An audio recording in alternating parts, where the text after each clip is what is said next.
ये घटना बड़ौदा के गुजराती युवक के साथ घटी एक भयानक किस्से के बारे में है।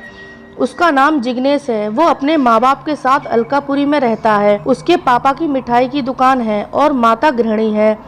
5 साल पहले की ये घटना है जिसकी वजह से वो आज भी डरा हुआ रहता है। ये पूरी घटना के बारे में वह बताता है कि इस घटना को याद करके आज भी मेरे दिल की धड़कन बढ़ जाती है। डर के कारण मेरे हाथ पैर भी कांपने लगते हैं। भूत प्रेत व शैतान मैं कभी नहीं मानता था। यह सब बताते हुए वह बकवास भी मानता था, लेकिन इस घटना के बाद जब मैं अंधेरी गली से भी निकलता हूँ तो मेरे पैर थर थर कांपने लगते हैं। आज मेरी हालत ऐसी हो गई है कि रात को सोने के समय मैं घर की लाइटें चालू करके सोता हूँ। मेरे पापा बहुत ही कड़क स्वभाव के हैं। 12वीं कक्षा की परीक्षा में खराब परिणाम आने के कारण मेरे पापा का गुस्सा 7वें आसमान पर पहुंच गया।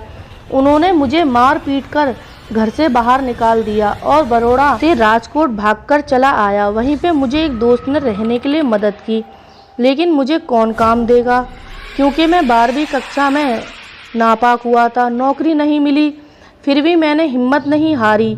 मैं अपने पिताजी के व्यवसाय मिठाई और नाश्ता बेचना शुरू कर दिया। राजकोट के गोंडल रोड पर फुटपाथ पर पूरी साग बेचना शुरू कर दिया। मिठाई बनाना और सारे प्रकार के नाश्ते बनाने का काम मुझे मेरे पापा ने बचपन में ही सिखा दिया था। मुझे सब कुछ बनाना आता था, लेकिन पता नहीं कि मेरा धंधा ठीक से नहीं चलता था। पूरे दिन में मात्र 2-3 ग्राहक ही आते थे। इसी के लिए मैंने बनाए हुए सारे नाश्ते फेंक देना पड़ता था। गोंडल रोड पर मैंने जहाँ पे अपनी गाड़ी खड़ी की थी वो बहुत ही भीड़ भाड़ वाले इलाकी जगह पर थी। मेरे सामने सारी गाड़ियों में भीड़ लगी रहती थी और मेरा ही काम धंधा बंद रहता था। मैंने आखिर में हार मान ली और सब कुछ बेचकर घर वापस जाकर पिताजी के पैर पकड़कर माफ़ी मांग लूँगा। उस दिन दोपहर के 12 बजे मेरी डर की घटना शुरू हो गई। मैं अपनी गाड़ी के पास खड़ा था। आसपास में बहुत भीड़ भी लग रही थी। मैं पास में दीवार के पास पेशाब करने के लिए गया और मुझे जोरदार झटका लगा। वहीं पर एक भयानक आवाज़ सुनाई दी और मेरे होश उड़ गए।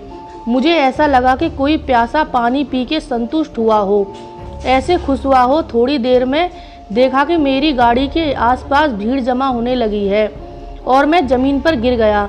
जब मैंने देखा कि मेरी गाड़ी के पास एक ग्राहक खड़ा है, मैं खड़ा हो गया। ग्राहक के साथ बात करने लगा। वो आदमी अजीबोगरीब लगता था। उसने मुझे कहा, तुम्हारे पास जो भी खाने का नाश्ता हो वो सब मुझे पैक करके दे दो। सामान पैक करने से पहले उसने मुझे पैसे भी दे दिए। मेरी खुशी का कोई ठिकाना नहीं रहा।